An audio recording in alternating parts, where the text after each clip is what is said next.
Thanks, man. Appreciate it.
Today is the first Wednesday. We do this practice with our new altar.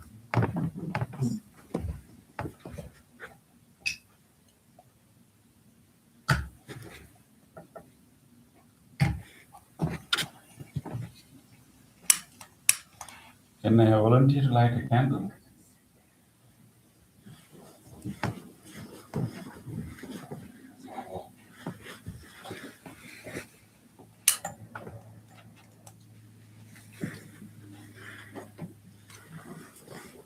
Anyone else? Light a candle?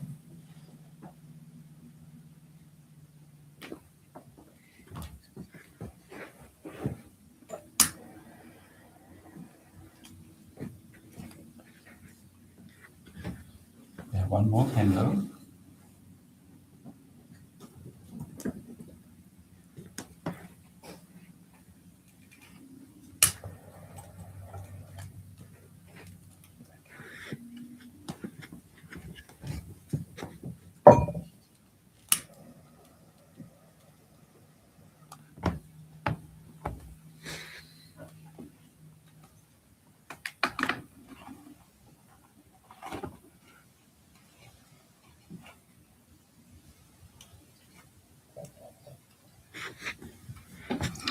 Place it down.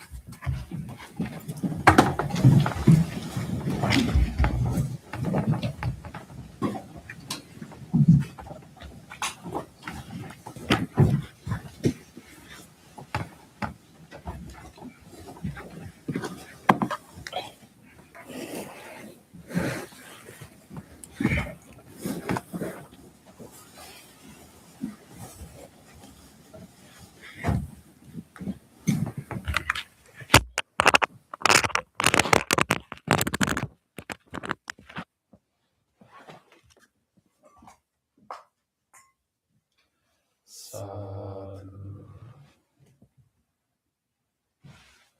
sadhu, sadhu.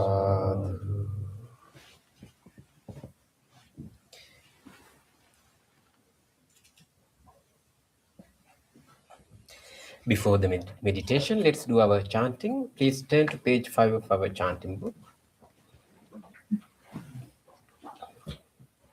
Salutation to the Buddha. Namo tassa bhagavato arahato සම්මා සම්බුද්දස්සේ නමෝ තස්සේ භගවතු අරහතු සම්මා සම්බුද්දස්සේ නමෝ තස්සේ භගවතු අරහතු සම්මා සම්බුද්දස්සේ. The three refuges. බුද්ධං සරණං ගච්ඡාමි ධම්මං සරණං ගච්ඡාමි සංඝං සරණං ගච්ඡාමි ဒုတိယံ පි බුද්ධං සරණං ගච්ඡාමි ဒုတိယံ පි ධම්මං සරණං ගච්ඡාමි ဒုတိယံ පි සංඝං සරණං ගච්ඡාමි තතියම්පි බුද්ධං සරණං ගච්ඡාමි තතියම්පි ධම්මං සරණං ගච්ඡාමි තතියම්පි සංඝං සරණං ගච්ඡාමි. Next page. The 5 precepts. පානාතිපාතා වේරමණී සික්ඛාපදං සමාදියාමි අදින්නාදානා වේරමණී සික්ඛාපදං සමාදියාමි කාමේසු මිච්ඡාචාරා වේරමණී සික්ඛාපදං සමාදියාමි මුසාවාදා වේරමණී සික්ඛාපදං සමාදියාමි සුරාමේරය මජ්ජ පමාදත්තානා වේරමණී සික්ඛාපදං සමාදියාමි.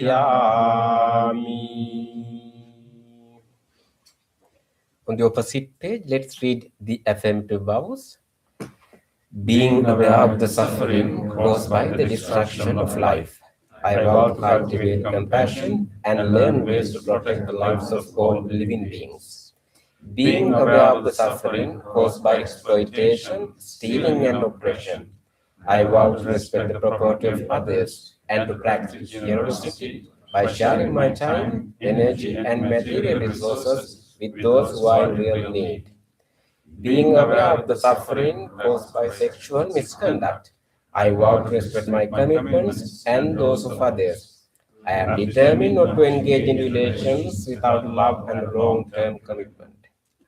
Being aware that words can create suffering, I vow to learn to speak truthfully and develop peaceful, kind, and meaningful speech.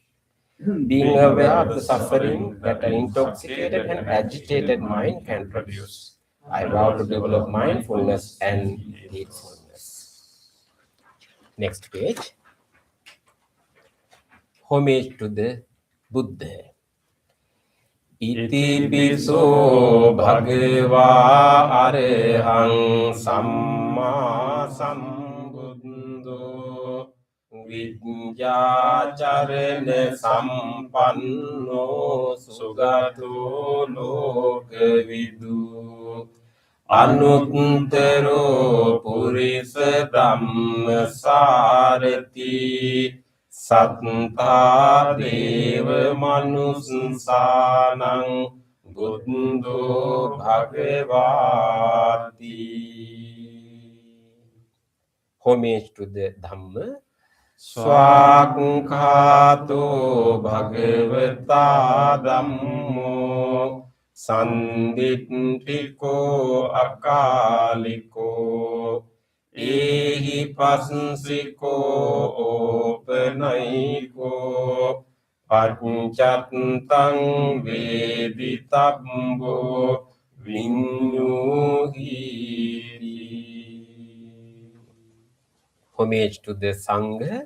සුපටිපන්නෝ භගවතෝ සාවක සංඝෝ උජුපටිපන්නෝ භගවතෝ සාවක සංඝෝ ඥායපටිපන්නෝ භගවතෝ සාවක සංඝෝ සාමීචි පටිපන්නෝ භගවතෝ සාවක සංඝෝ යදිදං චත්තාරි පුරිස යුගානි අට්ඨ පුරිස පුංගලා ඊස භගවතෝ සාවක සංඝෝ ආහුනියෝ පාහුනියෝ දක්ඛිනියෝ අංජලි කරණියෝ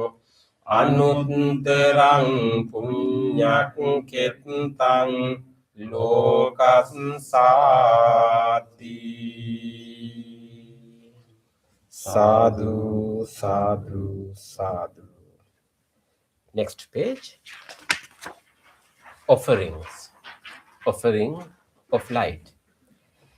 ගන්නසාරප්පදිත්තේන දීපේන තමදං සිනා තිලෝක දීපං සම්බුද්ධං පූජයාමි තමෝනුදං. Offering of incense. ගන්ධ සම්භාර යුත්තේන ධූපේනාං සුගන්ධිනා පූජයේ පූජනීයං තං පූජා භාජන මුත්තමං. Offering of flowers. වන්න ගන්ධ ගුණෝපේතං ඒතං කුසුම සන්තතින් පූජයාමි මුනින්දස්ස සිරිපාද සරෝරුහේ පූජේමි බුද්ධං කුසුමේන නේන පුඤ්ඤේන ඒතේන ලබාමි මොක්ඛං උප්පං මිලායාති යථා ඉදං මේ කායෝ තථායාති විනාශ භාවං. Offering of water. ආදිවාසේතු නොභන්තේ පානීයං පරිකම්පිතං අනුකම්පං උපාදාය පතිගන්හාතු උත්තම. Offering of drinks. අධිවාසේතු නොභන්තේ ගිලාන පච්චයං ඉමං අනුකම්පං උපාදාය පතිගන්හාතු උත්තම. Worship of shrines. වන්දාමි චේතියං සබ්බං සබ්බඨානි සුපතිට්ඨිතං සාරීරික ධාතු මහා බෝධින් බුද්ධ රූපං සකලං සදා Sadhu, sadhu, sadhu. Next page. Wish of well-being. ඉච්ඡේව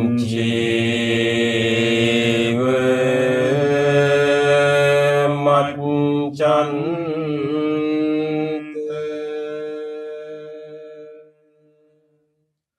නමස්ස නියං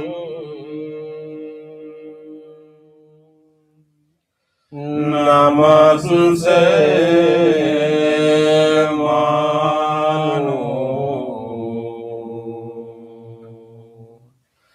රතනත්ත යං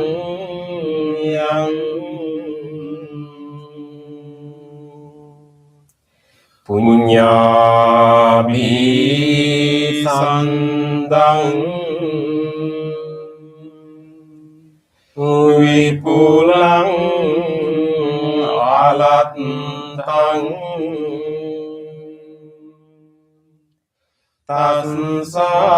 තස්සානු භාවේන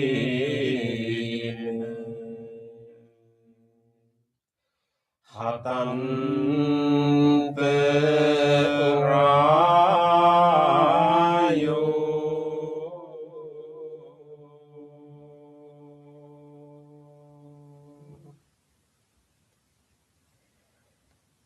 Reflections on the teachings of the Buddha in English. Mind is the forerunner of all experiences. Mind is chief. Mind-made are they. If one speaks or acts with an impure mind, suffering follows like the wheel that follows the foot of the ox. Mind is the forerunner of all experiences. Mind is chief. Mind-made are they. If one speaks or acts with a pure mind, happiness follows like one's own shadow that never leaves. Generosity, kind words, benevolent actions towards others, and equanimity towards all beings and all things. These bonds of sympathy function in the world like the linking in a moving cart. One by one, little by little, moment by moment, wise people should remove their impurities as a smith removes the dross from silver. For one who mindfully develops boundless loving kindness, mental defilements are weakened and the freedom from clinging is seen. All conditioned things are impermanent. When one sees this with wisdom, one turns away from suffering. This is the path to purification. All conditioned things are unsatisfactory. When one sees this with wisdom, one turns away from suffering. This is the path to purification. All things are not self. When one sees this with wisdom, one turns away from suffering. This is the path to purification. Excellent, excellent, excellent.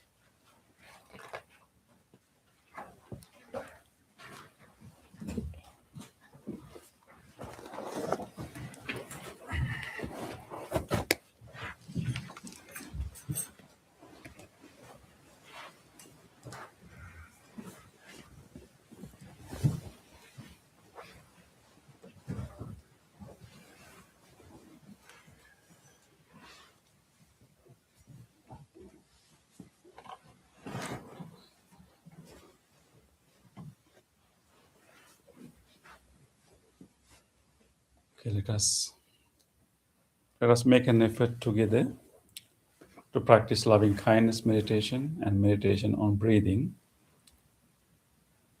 So take a moment to appreciate this moment, that we have got this opportunity to look into our own mind and recognize its inner potential, and then genuinely making an effort to cultivate those inner potentials. So we'll be cultivating our potential of loving kindness, our seed of loving kindness. And we'll also cultivate our potential for mindfulness. So this is a true cultivation, development, and training. It's rare that we get an opportunity to do such a genuine cultivation and training.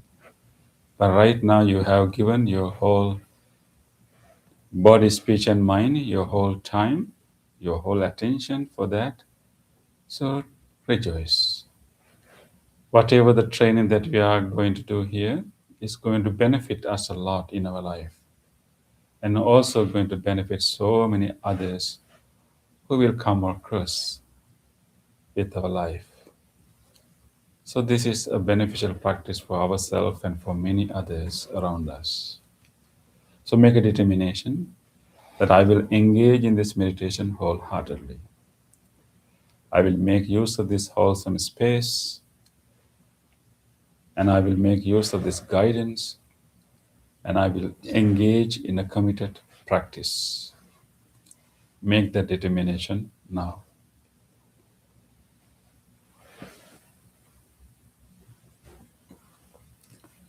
With that determination, listen to the sound of the bell and to the chant, and use those sounds to gather your attention this moment. And try to gather your attention from outside to your own body and mind. Try to feel your body wherever it is touching. Try to feel your body where you have pressed muscles. Try to feel your body where you have sensation with your clothes. And throughout the bell and the chant, keep coming back to your body and rest with the body.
Dear spiritual friends, you just listen to the chanting Namo Buddhaya, which means pay homage to the Buddha.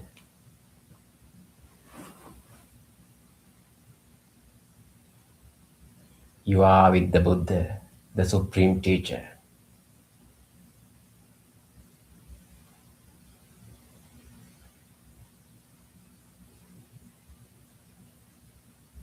With that calm sound of chanting, let's settle down right here.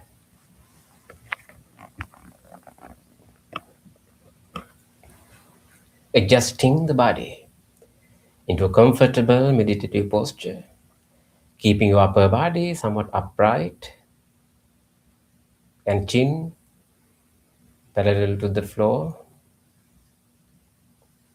Both palms are resting on your lap. Right palm on the top of left palm. And you are keeping your both eyes closed gently.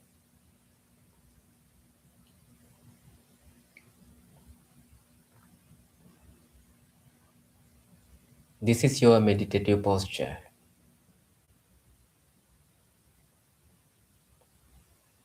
Now take a moment to feel how you are keeping your body. Feel the entire body from the top of your head to the tips of your toes. From the tips of your toes to the tips of your fingers. Closely feel each and every parts of the body. Feel your feet.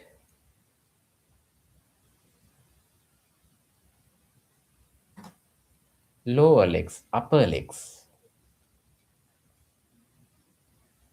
Back muscles, belly muscles, chest muscles. And relax.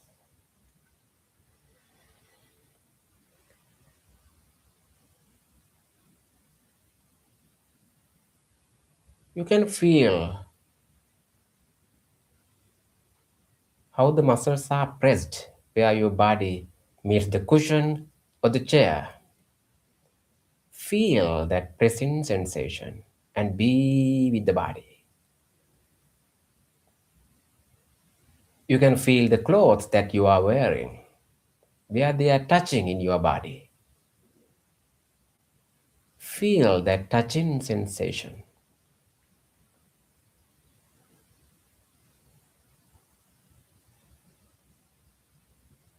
Feel your chest area and both shoulders and relax.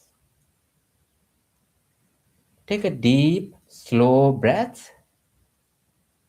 Hold it for a while. Slowly breathe out. Feel the relaxation in your upper body.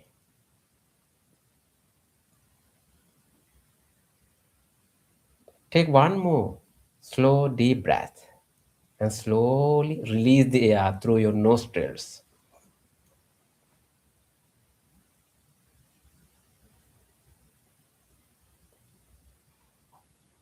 While you are breathing out, relax the body.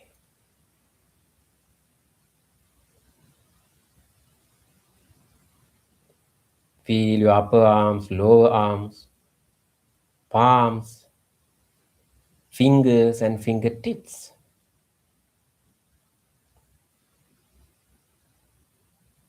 You can feel how the fingers are touching each other, or any warmth sensation in between Your fingers acknowledge all these sensations.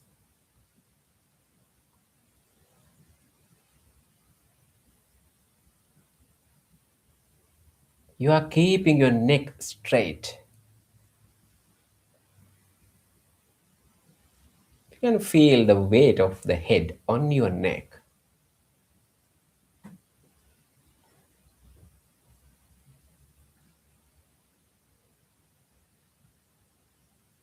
Feel your facial muscles and relax.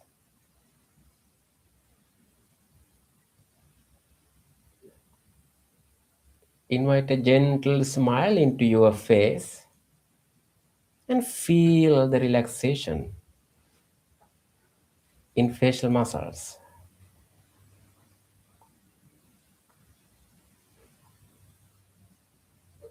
Feel the forehead and the top of your head and relax. Relax your body. Relax your body. Relax your body.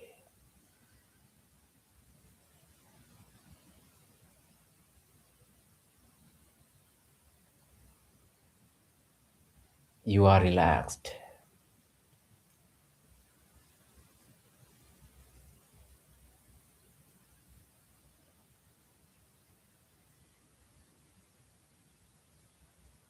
You are relaxed. Everything is peaceful, quiet and calm.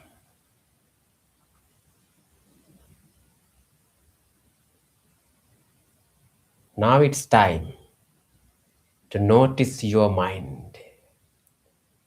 Find out your mind, your present mind.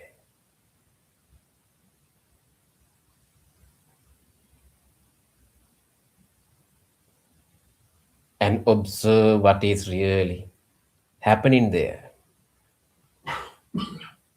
What is going on in your mind?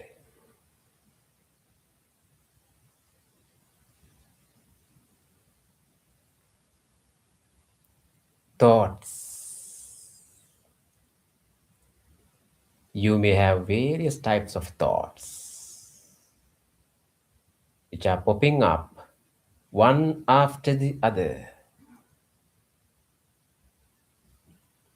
Thoughts. Observe all these thoughts and notice them without any judgment or cultivating any of these thoughts. Observe and notice them.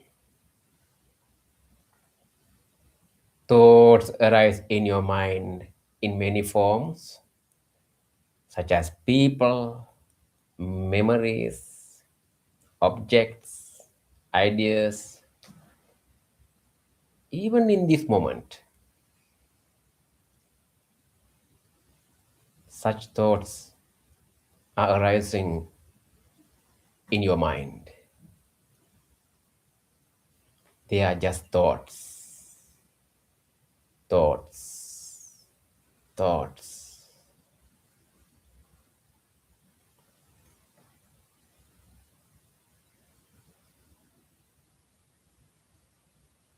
You may have thoughts related to past, future,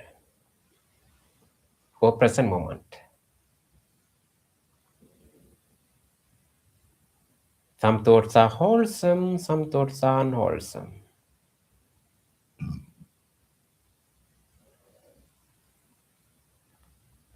Positive thoughts, negative thoughts, neutral thoughts. Keep observing.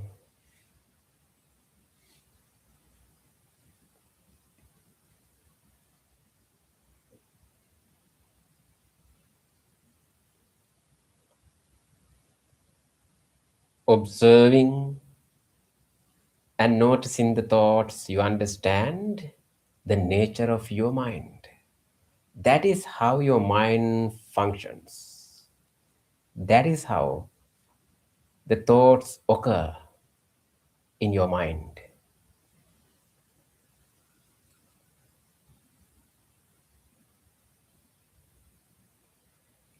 Now let's purposefully cultivate wholesome thoughts.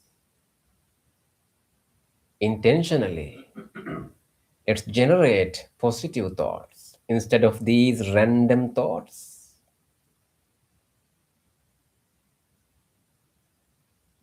Let's cultivate wholesome, positive thoughts. In this meditation, we are cultivating the thoughts of loving kindness, loving friendliness, to wish everyone else to be well, to be happy, to be peaceful, loving kindness. What a beautiful thought that we can cultivate in our minds.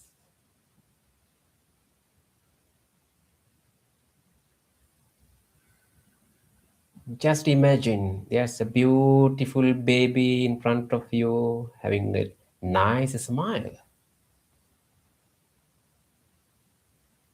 Your mind may be full of love, caring, compassion. That is the unconditional love. You expect nothing in return. That is your genuine loving kindness. Such a wholesome thought now you are going to cultivate in your mind. Loving kindness.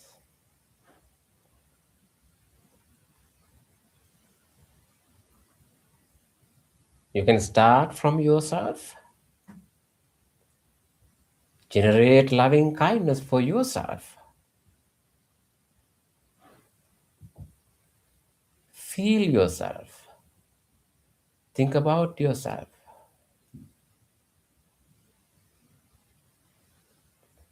Your body, your mind, your life. As an individual,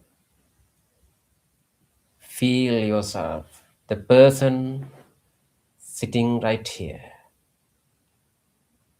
this person, this being. Genuinely make the wishes of loving kindness for yourself.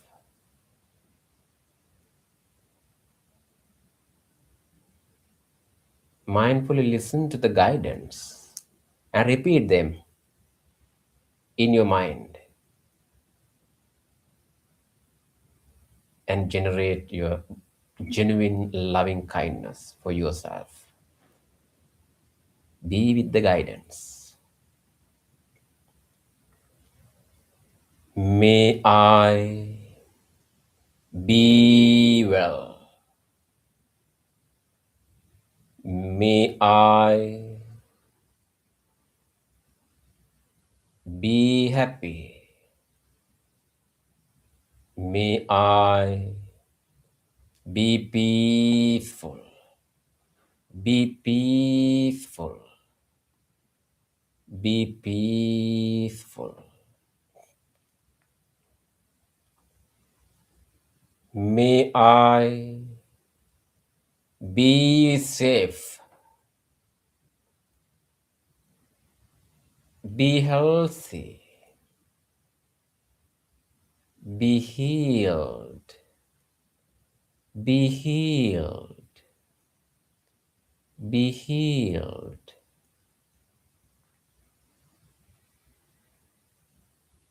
May my mind be well. Be healthy. Be healed. Be peaceful. Be peaceful. Be peaceful.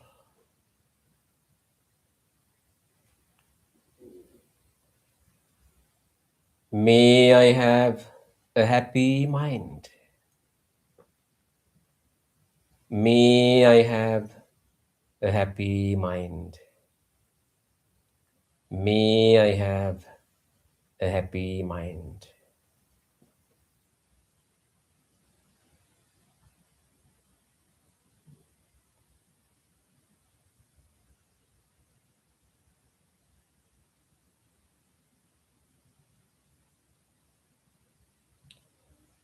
Generate loving kindness and radiate throughout your body, wishing a healthy body.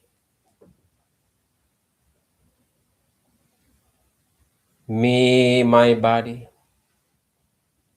be healthy, be healthy, be healed, be healed, be healed.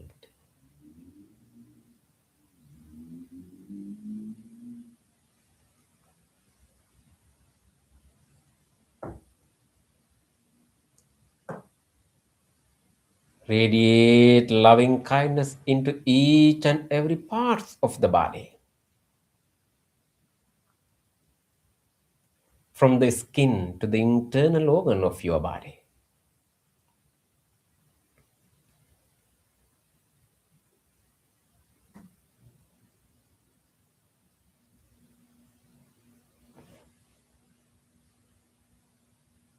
Deeply appreciating the support of each and every organs, internal functions, and the systems of your body.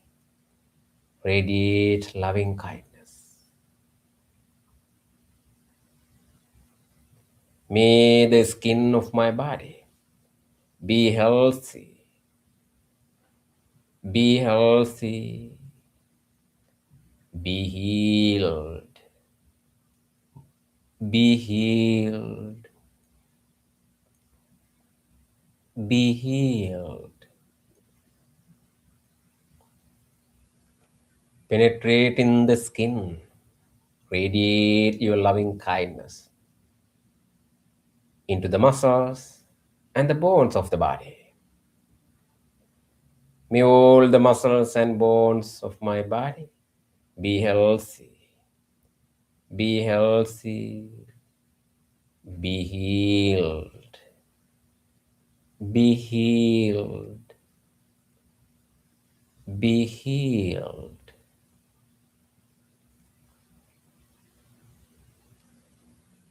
Radiate your loving kindness into all the internal functions, the organs, and the systems of your body. Even in this moment, they are functioning for you.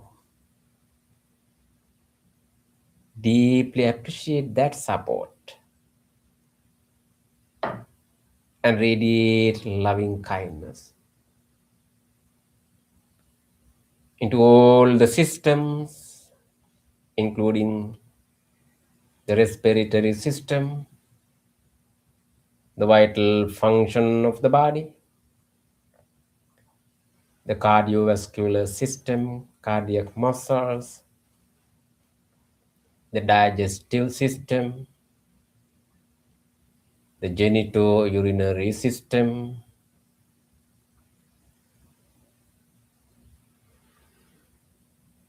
the central nervous system, peripheral nervous system, the immune system, the brain, the sensory organs, the eyes, ears, nose, and tongue. Appreciate that support and radiate loving kindness.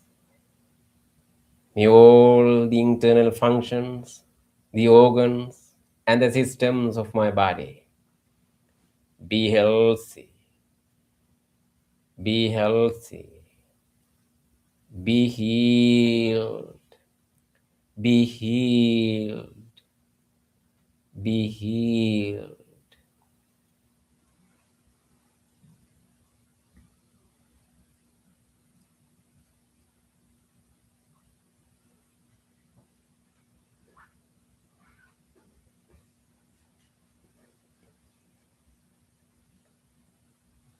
May I have a healthy body.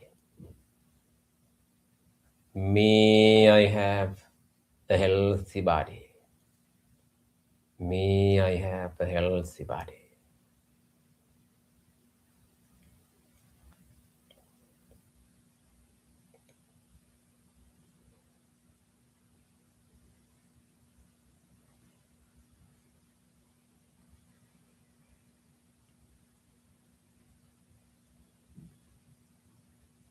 Observe your mind.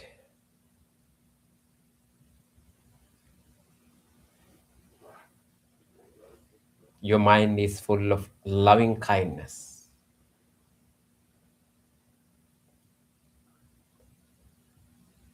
Now it's time to expand your loving kindness beyond yourself.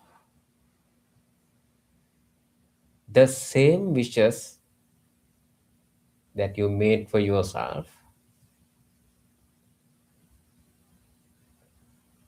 now let's expand our loving kindness to all other beings. That is your genuine loving kindness. The loving kindness you are generating is boundless, no limits, without exception. Now let's extend the same wishes of loving kindness to all other beings.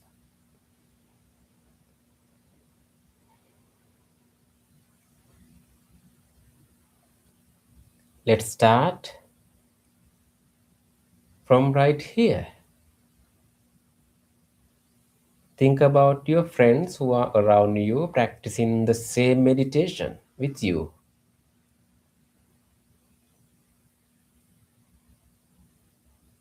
Let's extend our wishes of loving kindness for these friends, including these monks. May all these friends who are practicing this meditation with me right here be well, be happy, be peaceful, be peaceful, be peaceful. May all these friends be safe,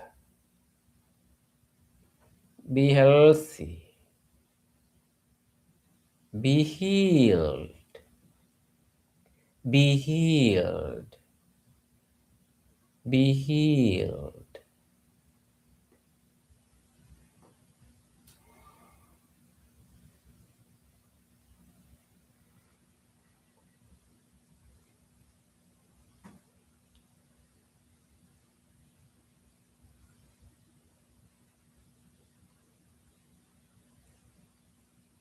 Feel the loving kindness.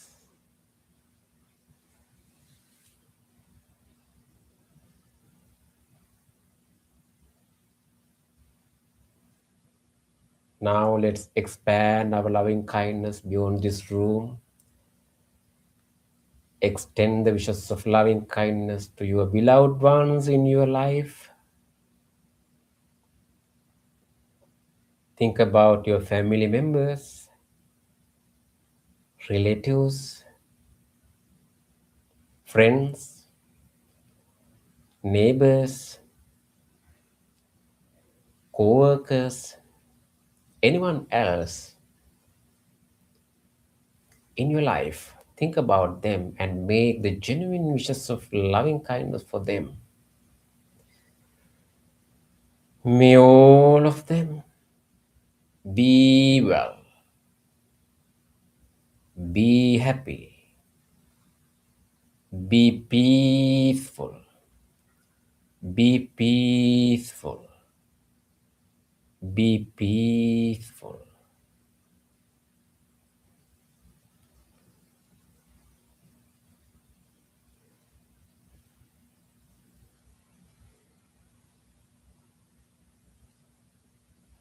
May all my family members, relatives, friends, neighbors be safe, be healthy, Be healed. Be healed. Be healed.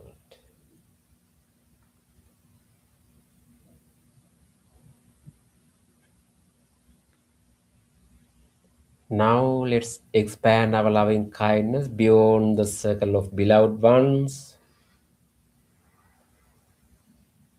There are so many other beings.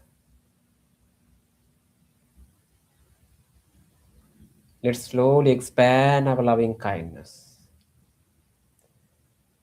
Not only for human beings, to all the animals, to all the other creatures.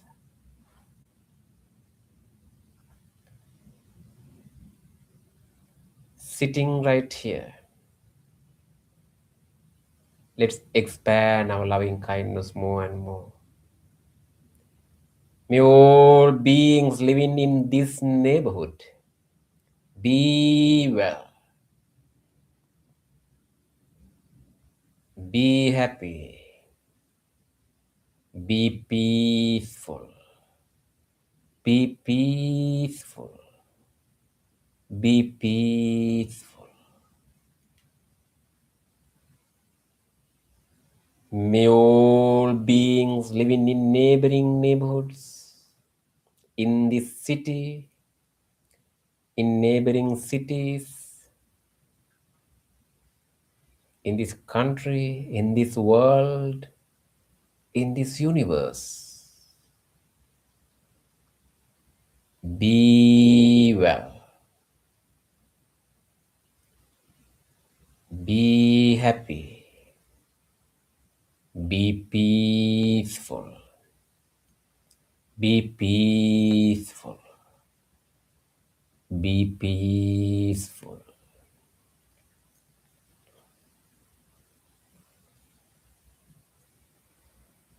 There are so many beings who are suffering due to many conditions, even in this moment.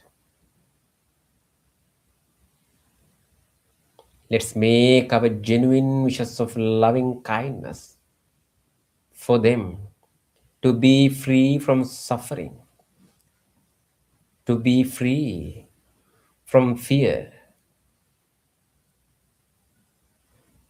to have peaceful and happy minds.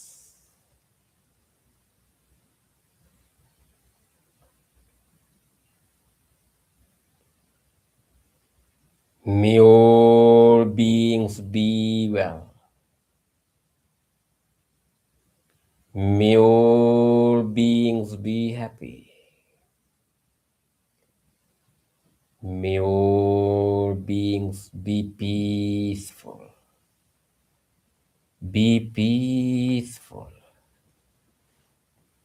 Be peaceful.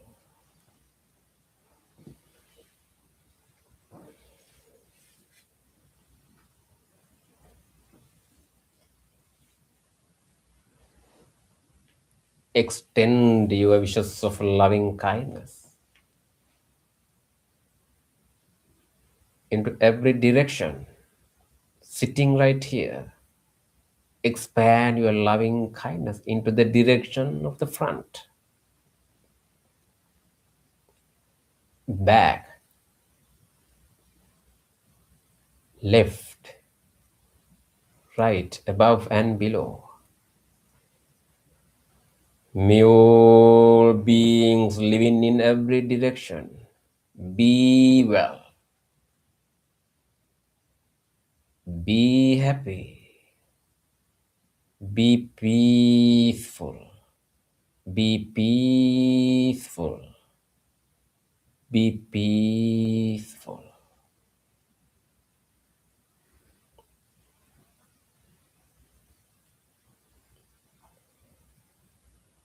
May all beings have happy minds. May all beings have happy minds. May all beings have happy minds.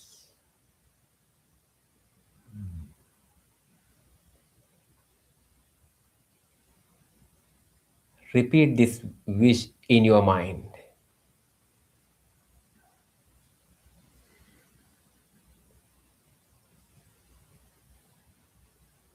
Extend your boundless loving kindness to all beings. May all beings have happy minds. May all beings have happy minds. May all beings have happy minds.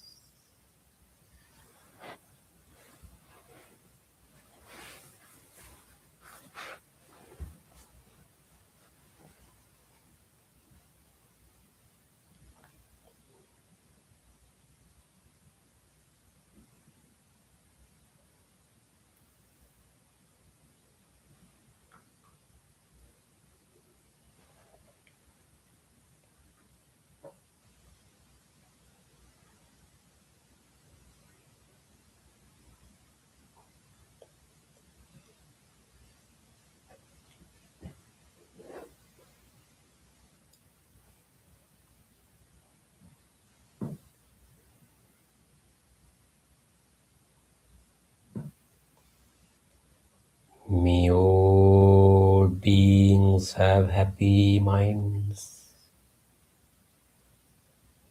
May all beings have happy minds. May all beings have happy minds.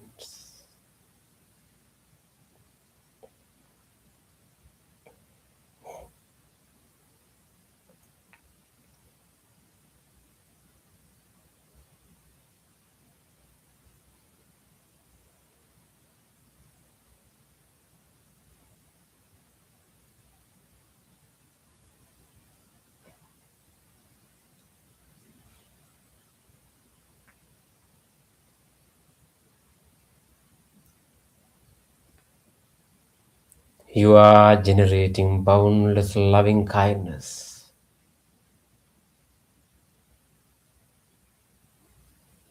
Observe your mind. It's full of loving kindness.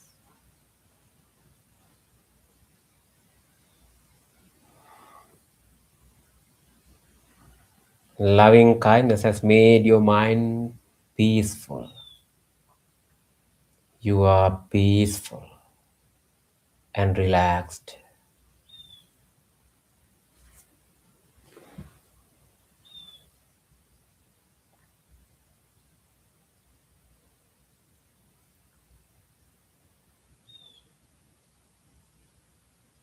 Now, with your peaceful mind, gently move your attention into your breath. To practice breathing meditation as a silent meditation,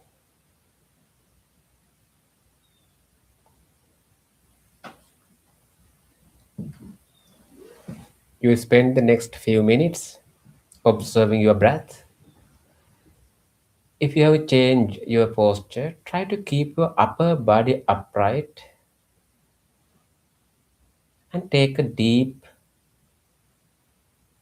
slow breath and slowly breathe out through your nostrils. Keep your awareness around your nostrils and upper lip, where you can feel your in breath and out breath.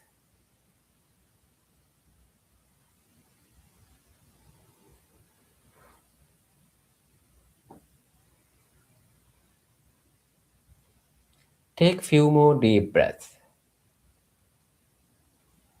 and feel any other changes happening in your body while you are breathing in and while you are breathing out.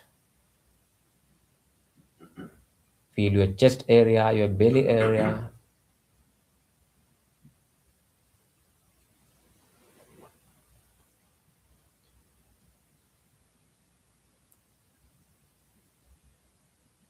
Taking few more deep breaths, you can come to your normal breath.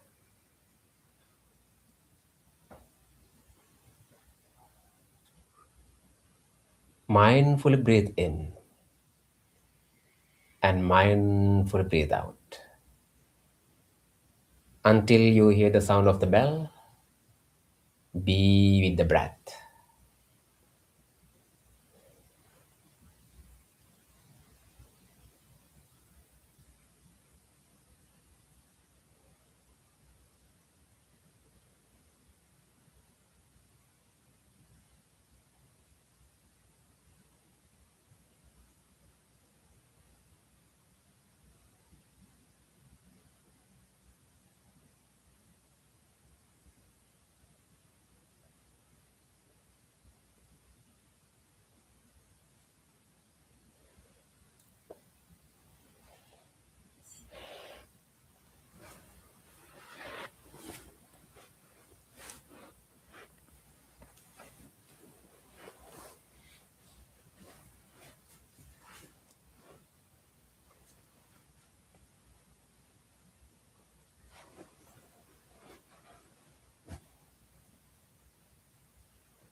In these last few minutes, make your full effort to be with the breath.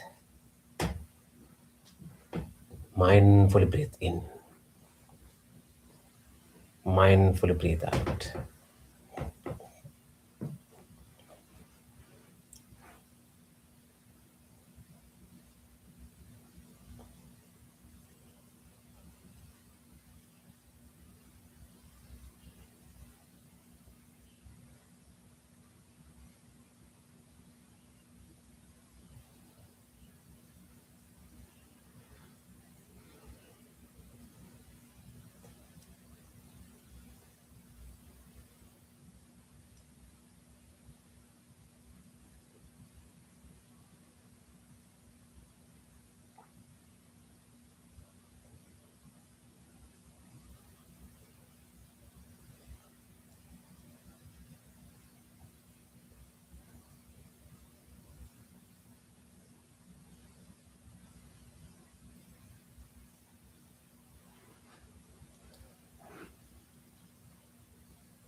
Before you conclude your meditation, take 5 mindful breaths. Count 5 mindful breaths.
Dukkam pattāc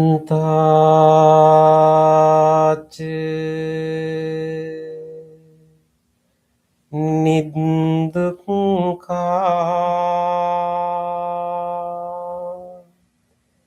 bhayam pattāc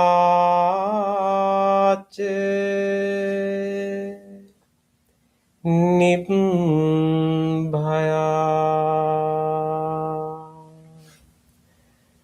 sukam pattāc nissoka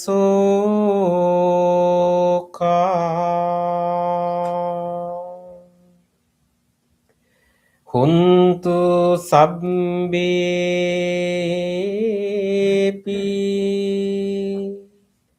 paninu.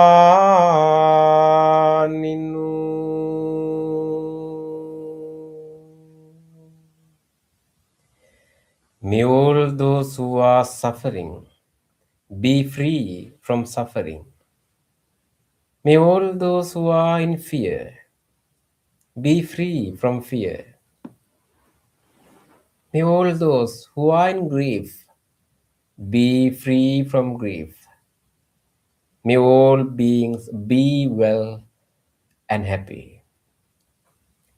Gently come out of your meditation and gently bring your palms together and place them against your chest. And let's take a moment to feel grateful for this opportunity to have this peaceful meditation in our life. And let's deeply feel grateful to all the enlightened masters and the teachers in the past who transmitted this practice, this wisdom from generation to generation. And you can appreciate the guidance and the instructions you received your meditation today. And let's deeply feel grateful to anyone else who helped us to come to this center, join this meditation, who cleaned and arranged this place for you, who are taking care of this center for you. Let's deeply feel grateful for them. And even these non living things we are using for our meditation, let's appreciate even that support. The chair you are sitting on, the cushion you are sitting on, this bell, the device which help to connect to this meditation from home. So, with deep gratitude and appreciating the support, to conclude our meditation, let's say sadhu 3 times together. Sadhu, sadhu, sadhu.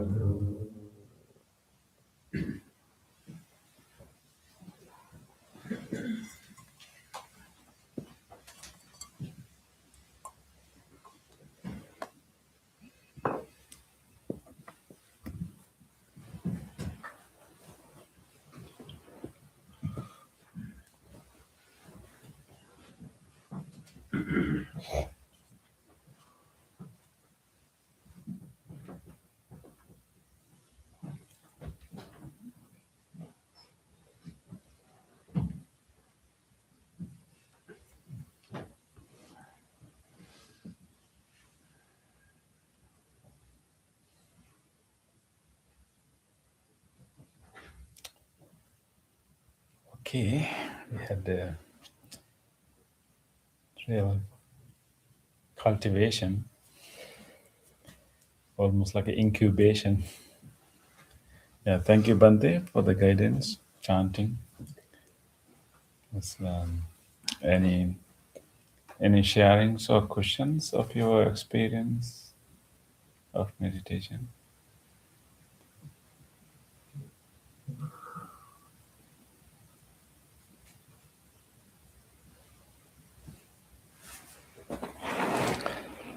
Everything was smooth for you? No challenges?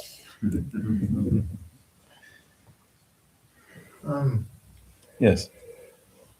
So if joints or other things start, Hmm? I said if you have joints or things either locking up or the muscles around them spasming. Let's say you're not really feeling the loving kindness thoughts to get through it. What's your alternative, or how do you find them? Either one. Whenever we are having some physical sensations, and then so your mind is not ready to wish well-being, right? Yeah. Oh, I don't have a problem with the well-being. But- I'm but saying the body is- the discomfort. How do Yeah. I get beyond that? Yeah, I think because it's in meditation we are not only training the mind, but we are also training the body. Its body is not if our body is not used like sit still and in particular posture that we are sitting on, and definitely there can be different pains and changes, and but I think although it is unpleasant, difficult sensation we are getting in the body, it can be very, very helpful for us to stay in the moment. So I think your question is that whenever we are, let's say we are in loving kindness meditation or breathing meditation, then we suddenly get excruciating pain in our leg or whatever, right? So if it is too prominent, and then for a moment we can actually bring our whole attention to that very sensation. That becomes our object of meditation. But the important part of is that we really want to explore and observe that sensation as it is, rather than calling it even a pain. Even we don't want to label it as a pain, because when you when you label it as a pain, it may not be really what is happening there, because there are a lot of other mental associations for the term pain. We don't like pain. We resist pain. We avoid pain. But instead of saying that, we use the interesting term instead of pain. Do you remember what term we use? Prominent sensation. Thank you. Yes, prominent sensation. Yes. It becomes kind of object of meditation for a while. We really observe it, and we really want to understand it. Means that not really putting our label it on it, but really taking a close look at it exactly how this thing is happening, where it is happening. Is it continuous? Is it on and off? In the beginning, it may feel like the whole area is really having that sensation, but mentally we can narrow it down exactly. Is it really, what is the epicenter of this? And mentally narrow it down, and come to a point that this is the area where the other sensation happening. And once you really got it, and then you can do a little bit loving kindness to that area, and may this whole area, may these muscles open up, may there be more blood flow to this area, and you can actually make that. Your brain will follow your mind, and if you strongly make that wish. Thank you. Well, yeah. So then you can come if that is resolved, you can come back to where you were. Yeah. Thank you for asking that. Yeah. I have a related question, which is, I think I struggled to be in a nice posture during the meditation, and I think towards the beginning, I'm often focusing on that. But there are times when the meditation starts to deepen, and I sort of let the posture go, and I am trusting that maybe over time that will improve. Yeah. I was wondering if that's sort of the right thing to do, or if I should maintain the posture. No, I think that's a point in the meditation that we almost do not really have the burden of the body. You come to such a spacious mind that body is not a big of a matter or a burden. So therefore you can relax and come to that point.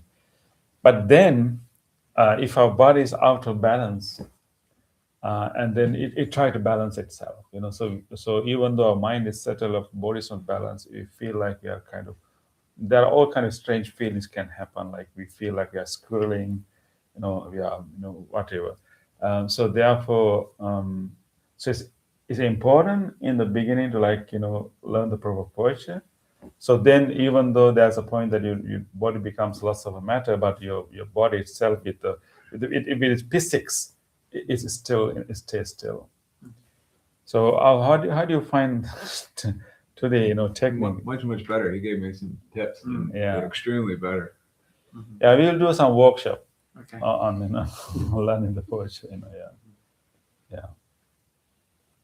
Because these are all about physics, how the skull is quite heavy, and there are all these things. So if you try to learn to hit the line of gravity, and so then we don't have to worry about body. Otherwise, even though our mind is so calm and body is not of that much of a matter, but this structure has to be here, right? And so if it's out of line and out of balance, then we can create other challenges to meditation.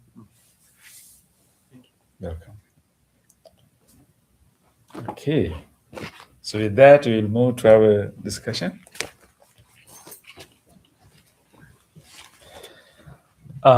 So these days we are actually learning the chanting books. If you have the chanting books, you can turn to page 8.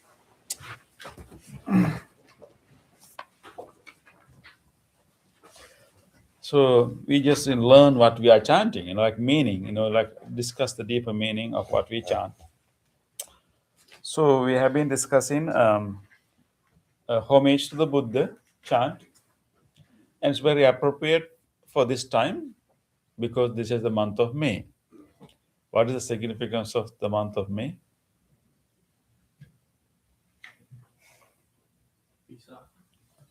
Yes.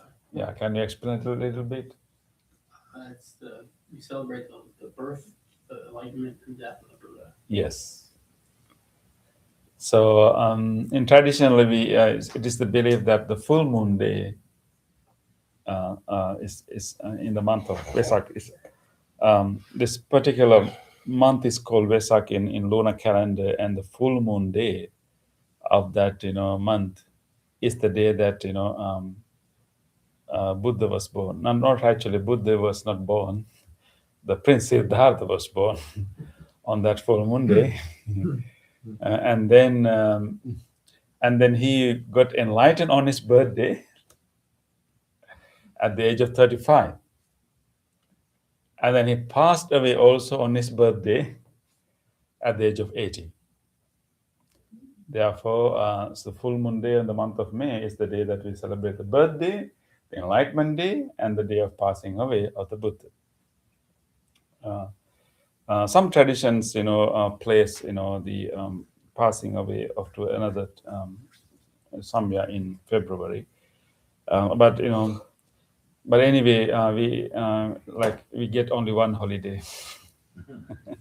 so the month of May is important, and so we are discussing the qualities of the Buddha in this month of May, which is really appropriate.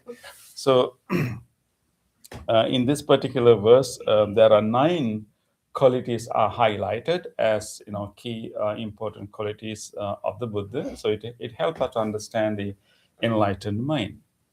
And not only the enlightened mind, but because Buddha also not only an enlightened person, but is also a great teacher. Bhante says supreme teacher. He's an excellent teacher. So it's not in addition to his enlightenment, in addition to his liberation of the mind, he has additional qualities to be a great teacher, to be a great a person who influence and encourage others. So therefore, he had more qualities. So we are learning about those qualities, and we are whenever we chant, we reflect all these virtues. It also a form of meditation too.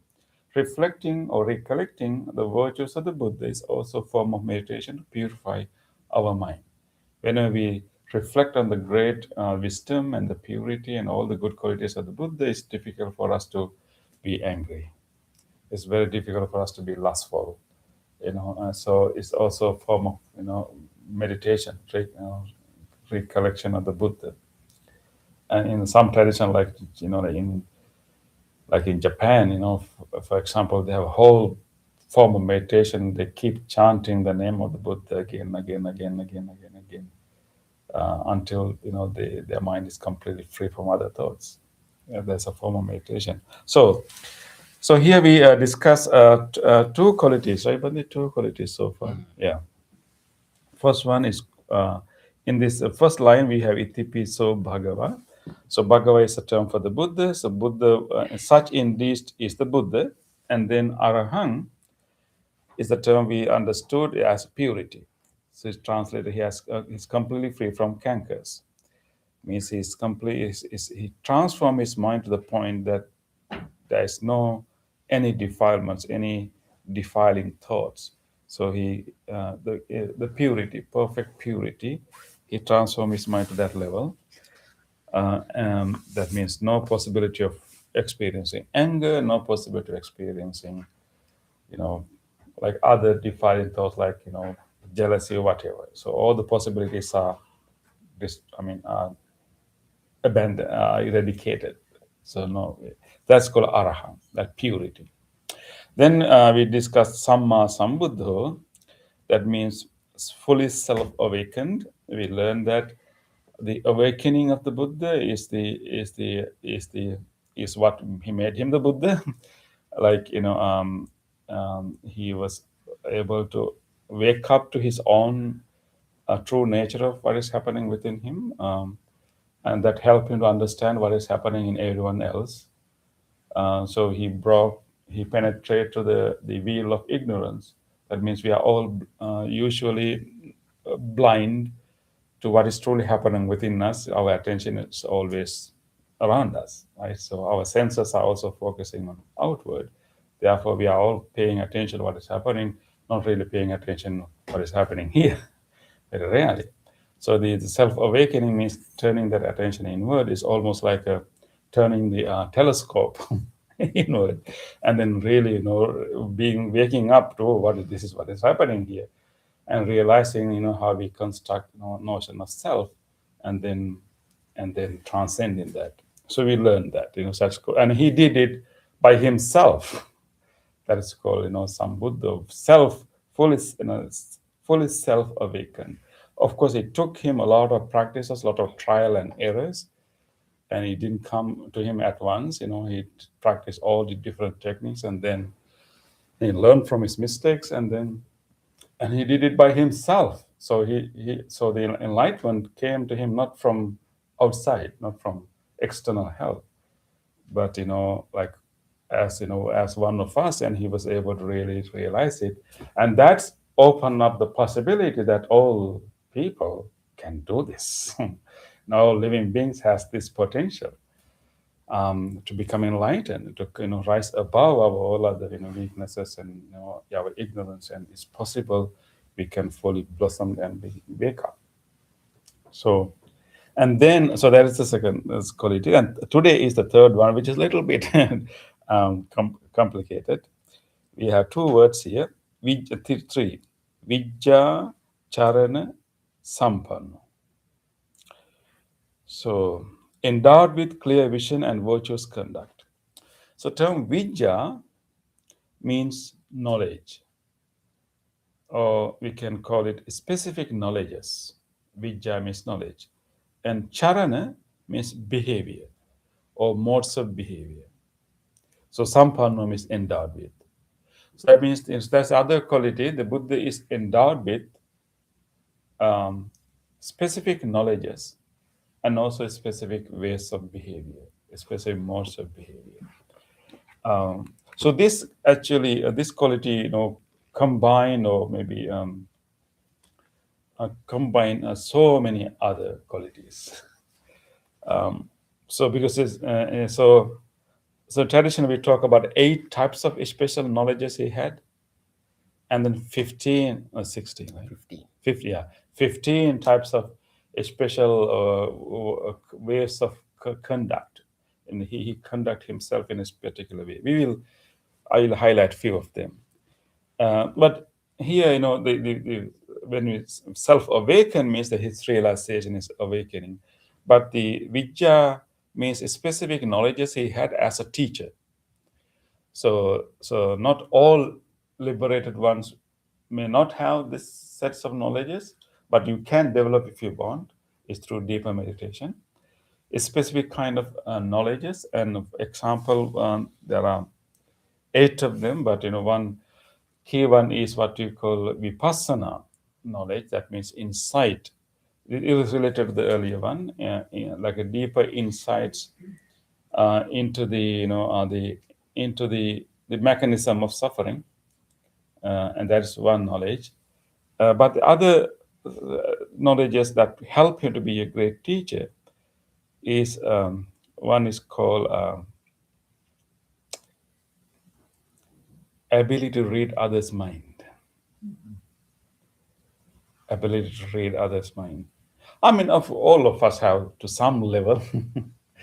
I mean, of course, most of the time we project our own imagination, but to some level, if you have enough experience with people, and you have some sense, of reading others' mind. But this is something you develop through deeper meditation.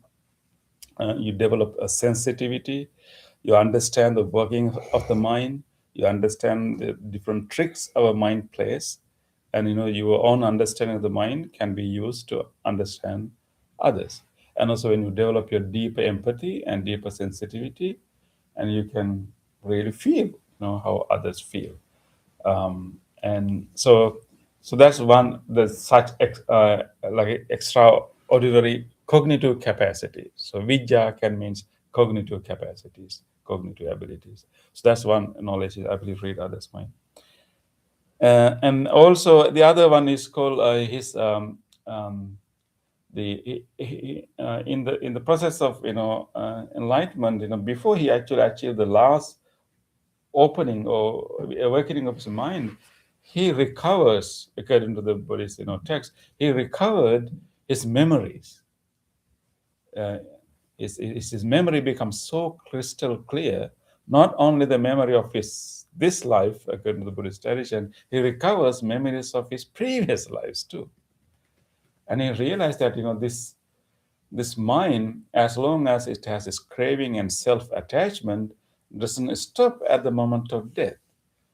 This is a series of this consciousness. The process of consciousness can continue across the lives as long as we have attachment to self. So he realized that actually he has been practicing to become the Buddha not only in this life, but also in his previous lives too. He had this remembrance of his previous lives and learned, and he had an interesting journey. Each life he kind of perfected certain qualities, certain capacities, and then carried that train into the next life. And then he was a better version of himself in the next life, and then developed more capacities, more qualities, and then moved to the next life. And ultimately, he became self-awakened.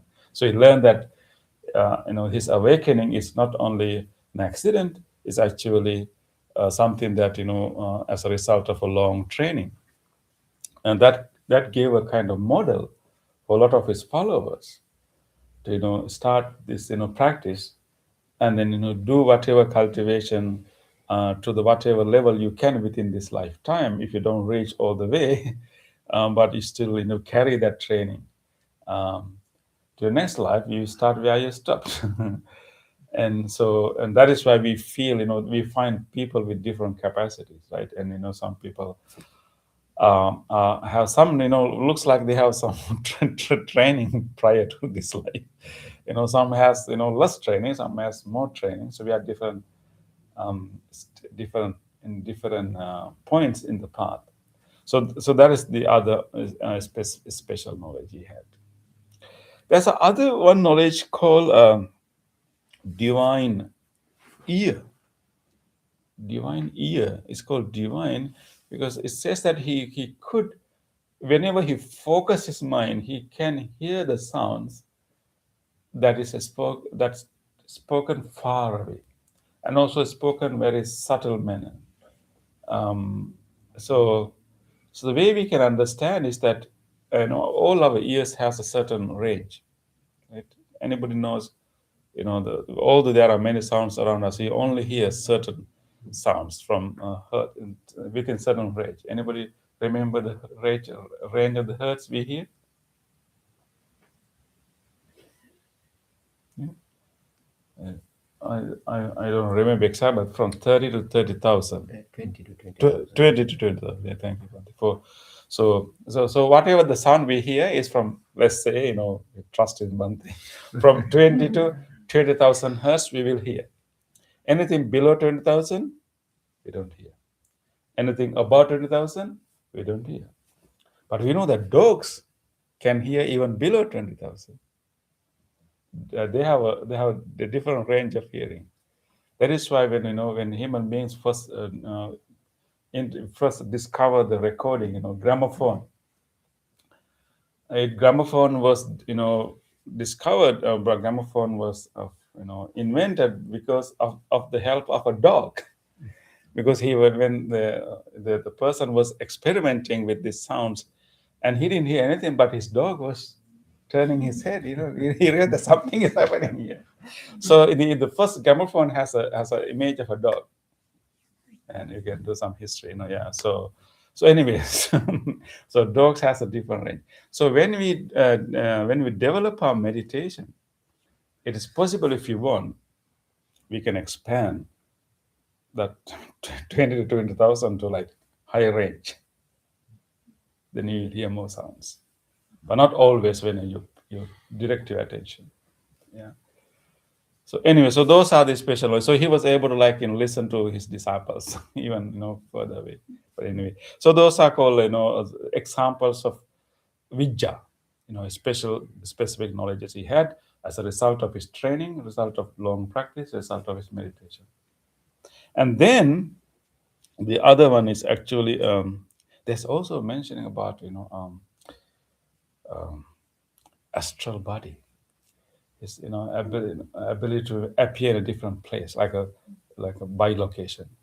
Not the real body, but the projected body, astral body. There are a few instances of that too. But, and then those are the specific knowledges we call Vijja. And then Charana is not only endowed with this knowledge, but his behavior, the way he conduct himself, is also has a specific ways that he conduct himself, like exemplary ethical conduct. So the enlightenment in Buddhism is seen is as quite ethical and moral. It's not only like some realization and shifting of the consciousness, and then you go beyond any ethical conduct, because the very enlightenment makes you deeply empathetic and compassionate to all living beings. Your conduct become ethical and moral. And then Charana means those ethical ways that Buddha behaved. It's an interesting balance between knowledge and behavior. It's understanding and the conduct, right? So they have to be matched. Sometimes we can have deep knowledge and deep realization, but when it comes to conduct, we are complete failure. We can talk, like philosophically all these things, but when we really meet with a challenge, we lost everything and we just behave in a very immature way. But that's not the spiritual growth. We have to match. So when you say Vijja Charana, is interesting balance, knowledge and conduct. Your understanding and your behavior is interestingly balanced. So there are 15 of different specific behaviors, but I will share with you a few. One is complete mindfulness in all of his physical movements, physical behavior. Like he's developed, that's one of his, charana, almost a mode of behavior. He's fully mindful of the way he walk, with the way he speak, the way he move, and everything that he does with full mindfulness, like fully aware, not out of habitual reaction, not out of forgetful, unmindful way. He will not speak any words without simply like coming out from the mouth. So he's developed his training his mind to the point that he's fully mindful of any words he speaks, any things that he does. So and even the way he walk, he's fully mindful. Therefore, when he walk, he walk fully putting his feet on the ground, not like yes. So there's one incident that when he happened to walk on a sandy path, and one person who came behind him, it was so that the way he placed his foot was so he can see clearly those foot marks, complete foot marks, and that was so different for him, and he really wanted to find out who walked like this. And then he went following the foot signs. He went to and see the Buddha. So that shows that he was maintaining the mindfulness in all his behavior. That's one. The other one is actually moderation in eating. Moderation in eating, or like when we say matanyata, right? It's also moderation, but knowing the correct measure of eating. He will eat to the need of the body. He knows how much body needs right now. So whenever we eat, do we listen to our body, or do we look at the food, or do we look at the whatever? So how we decide how much to eat, right? How we decide when to eat is mainly external triggers, right? So when you see a food, I remember, I have ice cream in the fridge, I should eat it, right? So you see a billboard, I haven't eaten that for a while, I should go and eat that, right? So and if you have a lot of delicious food, you will eat a lot, right? So how much we eat and when to eat, all usually decided by external triggers. But for this, this is also a part of our practice too. Moderation of eating and knowing the correct measure of eating, that we are guided to mindful and watch and measure, how hungry am I now? how hungry am I now? Maybe you're super hungry. You need to eat, few burgers. But maybe maybe you are not that hungry. It's just you have to listen to the body. You have to ask the body, and then you can decide how much to eat, and then you eat mindfully, not like eating quickly, but very mindful eating. So it's called moderation of eating. So the way he ate is also very special. Mindful, and also the amount of the food, and also mindful eating, complete mindfulness in eating. So moderation of eating. And there are 15. We don't have time to read all of these things. The other one is actually because it's enlightened nature, and any sensory stimulus, anything come to his senses, he did not elaborate on any of the sensory stimulus. Because truly when we look at when things come to us, we see visual images, we see sound, we see taste, all these things. They are very rudimentary data, and we usually put a lot of elaboration, embellishments and proliferation onto them. So whenever we hear a sound, it doesn't stop at the level of the sound. We create a whole story about it. And when we see anything, that's how we get agitated, and all these things happening. But his training, in his way of behavior, he see things clearly. Every sensory data comes to him, but he just simply take them as they are, and no more than what comes to him, like very rudimentary data. And therefore he was able to maintain equanimity most of the time. And that's also the part of our training we call sense restraint.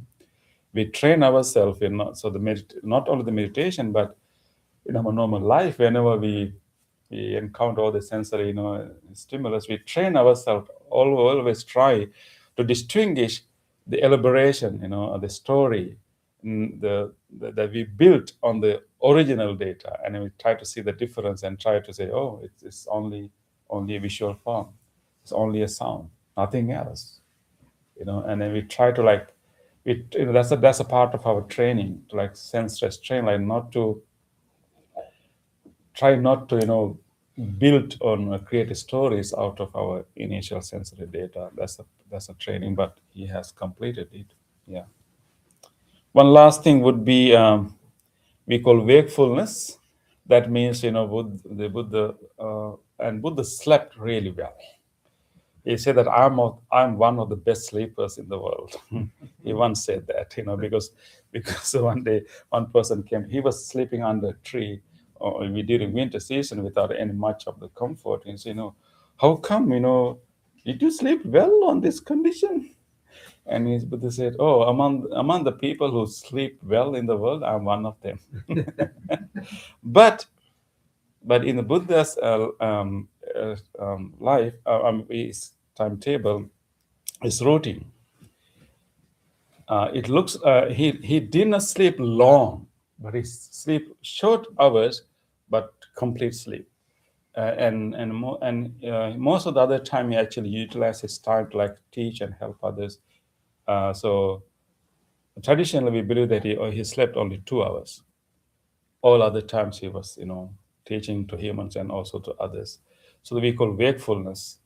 That means jagariya, means like not really. His sleep was not for indulgence. His sleep for complete for the needs of the body. So jagariya. So moderation is sleeping. Maybe we can call it moderation is sleeping. Yeah. And of course, although we sleep maybe 5, 6, 7, 8 hours, but I think the deep sleep. I'm looking at anyone is wearing any tidbits or any but okay. I take it off when I sleep though. So Okay. Yeah. So you can actually measure. Even though we sleep many hours, now we have developed what you call those gadgets. Yeah, you can measure your deep sleep. Right? How many hours, right? A good deep sleep is an hour and a half. Good. Yeah, that is usually what we get as human beings, right? So Buddha slept 2 hours. That means he just went to deep sleep for 2 hours. That's enough for his body. Not like and also one of the qualities of the enlightened people, they don't have dreams. They don't dream. Yeah, that's the other quality. But anyway, yeah. Anyway, so those are, there are 15, so but you just got an idea. But roughly, it's endowed with specific knowledges and specific conduct. So we should use them as inspiration for us to practice, for us to, follow the same path, and then develop our, appreciation and admiration of the Buddha as a great teacher. So all his teachings came from all these skills that he developed over his lifetime, and it's a great, example for us to follow also. At least moderation in eating, right?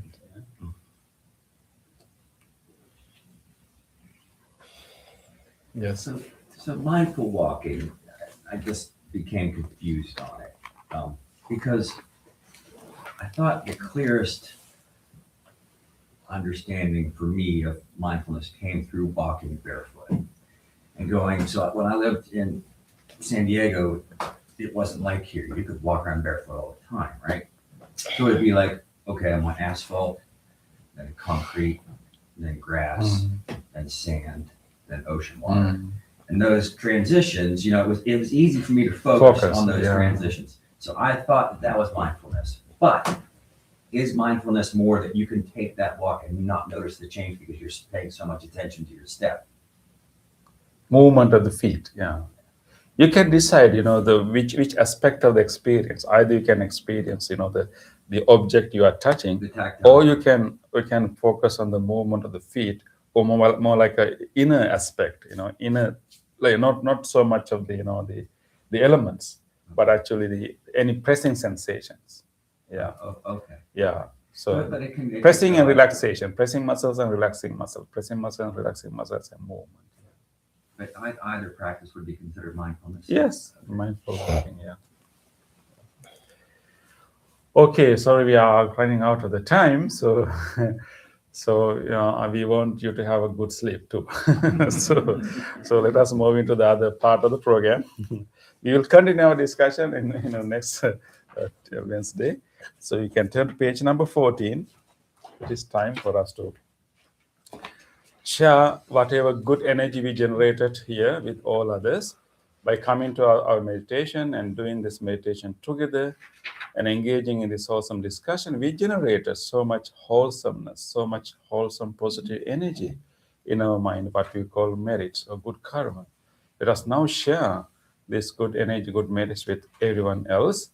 First of all, with our departed family members, relatives, that are genuinely feel grateful to whatever kindness, love they have given to us, and wish that may they share these merits, may they be benefited from these merits, may they be well, happy and peaceful wherever they may be. Idang mi ñātīnaṃ hotu sukhitā huntu ñātayo. Idang mi ñātīnaṃ hotu sukhitā huntu ñātayo. Idang mi ñātīnaṃ hotu sukhitā huntu ñātayo. Let us also share these merits with all other beings. If there's anyone in this world who would like to share these good merits, may this positive energy, may he or she do so. May all living beings share our merits. May all living beings be well, happy, and peaceful. Ettavataja amhi sambhataṃ puñya sampadaṃ sabbe deva anumodantu sabba sampatti siddhya sabbe bhuta anumodantu sabba sampatti siddhya sabbe satta anumodantu sabba sampatti siddhya. Wish for the well-being of the world in English. May the weather be pleasing. May the people prosper in their lives. May there be peace and happiness in the world. May the rulers be righteous. May all those who are suffering be free from suffering. May all those who are in fear be free from fear.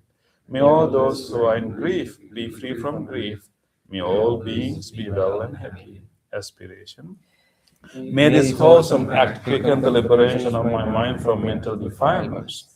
By virtue of this wholesome act, may I never follow the unwise people. May I associate with good people until I attain Nibbana, purification.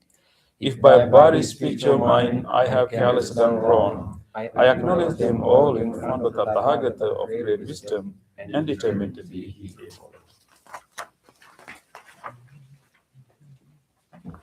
Now we will do this blessing chant. We are going to chant the loving kindness sutra given by the Buddha with great compassion for all living beings. We will chant the same sutra for you now, wishing you good health, peace, happiness, and a strength and courage to overcome difficulties in your life. You may also recall to your mind whoever you want to share these blessings with. May you all receive these blessings. May you all be blessed with mindfulness, strength, and courage to overcome all the difficulties. May you be blessed with good health, peace, and happiness.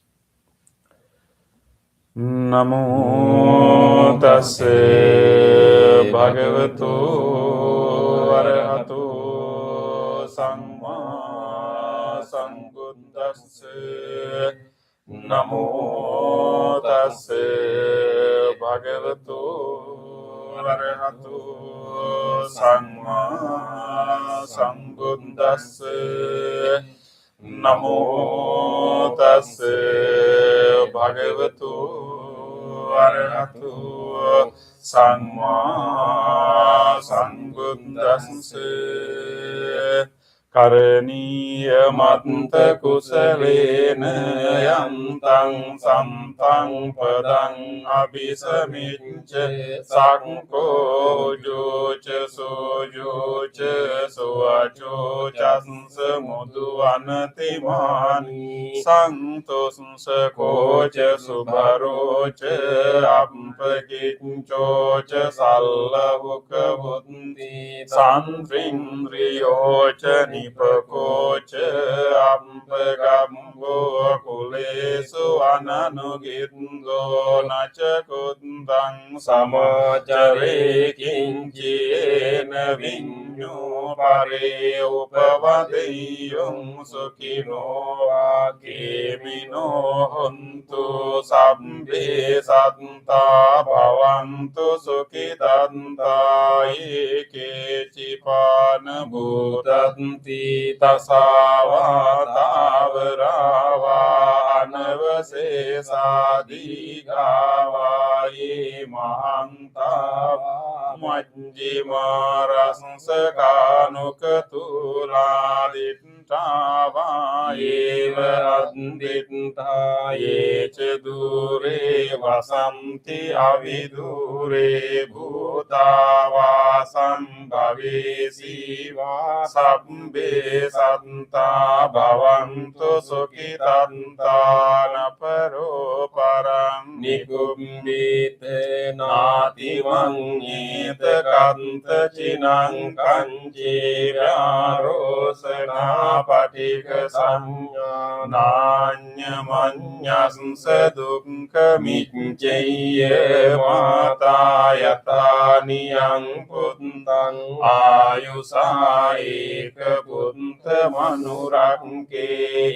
evampi sambhabhutesu manasang bhavai aparimanang mittang ca sambhalokasming manasang bhavai aparimanang buddham adoca tiriyam ca asambhadang avirang asapantang tittang carang nisinno vasayano vayavatasya vigadamindo etang sating aditteya brahmametang viharang vidamaho කිංච අනුපගම්ම සීලවා දස්සනේන සම්පන්නෝ කාමේසු විනය්‍යගේ ධම්නයි ජාතු ගම්බ සෙය්‍යං පුනරේති ඒතේන සච්ච වජ්ජේන සොත්තිතේ හෝතු සම්පදායේතේන සච්ච වජ්ජේන සම්බ රෝගෝ විනස්සතු ඒතේන සච්ච වජ්ජේන හෝතු තේ ජය මංගලං සම්භේතියෝ විවජ්ජන්තු සම්බ රෝගෝ විනස්සතු මාතේ භවන්තන්තරායු සුඛී දීඝායුකෝ භව භවතු සම්බ මංගලං රක්ඛන්තු සම්බ දේවතා සම්බ බුද්ධානුභාවේන සදා සොත්ති භවන්තු තේ භවතු සම්බ මංගලං රක්ඛන්තු සම්බ දේවතා සම්බ ධම්මානුභාවේන සදා සොත්ති භවන්තු තේ භවතු සම්බ මංගලං රක්ඛන්තු සම්බ දේවතා සම්බ සංඝානුභාවේන සදා සොත්ති භවන්තු තේ.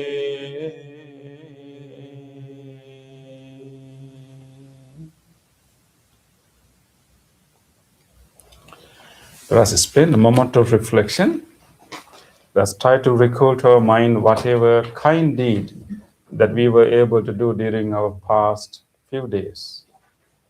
Recall to your minds a kind deed that you were able to do to someone. Any moments that you were able to be too kind to others or listen to others, even a simple act of kindness. Recall such an incident to your mind.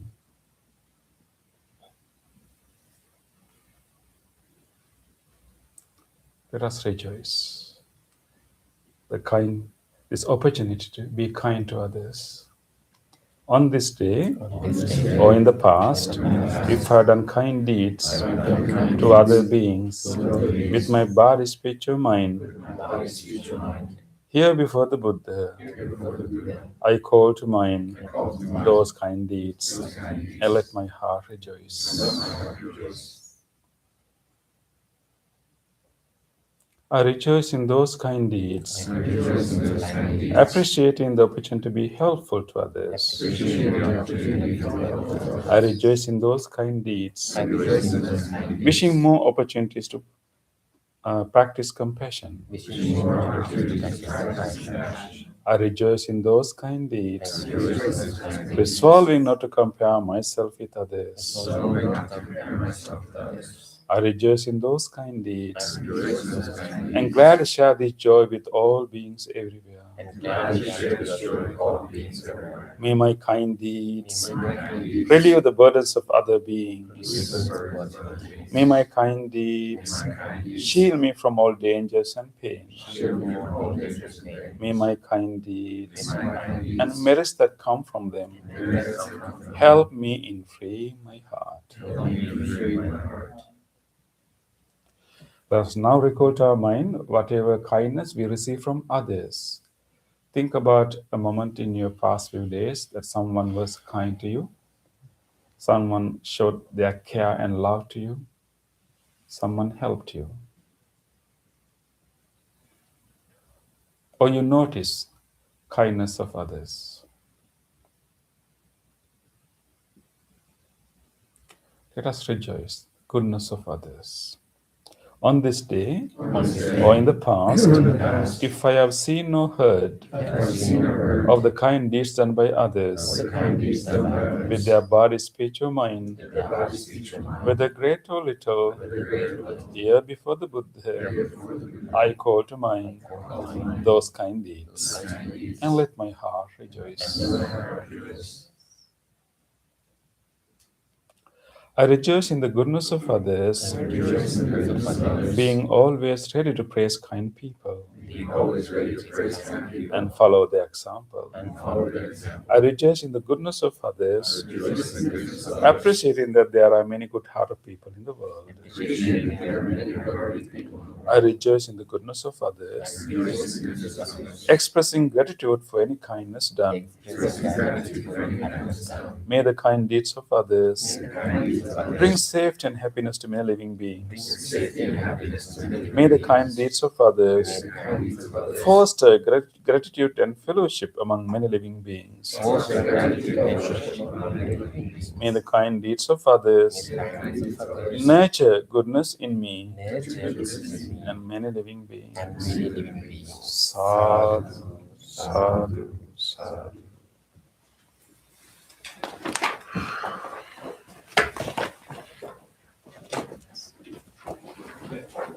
Dear friends in the Dhamma, I am Jim.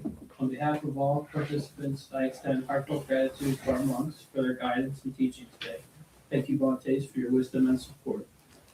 We sincerely appreciate your presence and dedication to meditation practice. We're delighted to have you as part of our community and encourage you to continue to practice with us. Please also join our monthly and annual programs to further strengthen our spiritual friendship. Our next main event is Vesak, which is scheduled on Sunday, May the 31st. This center and our monks are sustained entirely by the generosity of our friends and devotees. If you would like to support the continuation of these programs, you are welcome to make a free will donation. The donation box is located near the notice board. You can also be a monthly donor to help the maintenance and growth of the center. Volunteers are also welcome to help with cleaning, maintenance, gardening, and other tasks. Please speak with the monks if you wish to contribute. Thank you, and we look forward to seeing you next week. Yes. Yeah, 31st, we are going to have a half-day retreat or 8 precepts, observe 8 precepts, 9 o'clock, and we will have a meditation, teachings, and practice, including walking meditation until, 4 o'clock, so 31st. So if you haven't received an email, please let us know. And those who are first time, if you like to be in our mailing list, you can add your email in using our iPad there. So 31st is going to be a great day, from 9 to 4. And then after 4, there will be devotional songs sung by our children. So please plan to come on 31st. Yeah. Lunch is provided. Yeah. Yes. Okay. Thank you, everyone. Thank you those who joined our YouTube. Appreciate your commitment to practice from home. And look forward to see you again next Wednesday. Thank you, everyone. Good night to all. So please come to have blessings.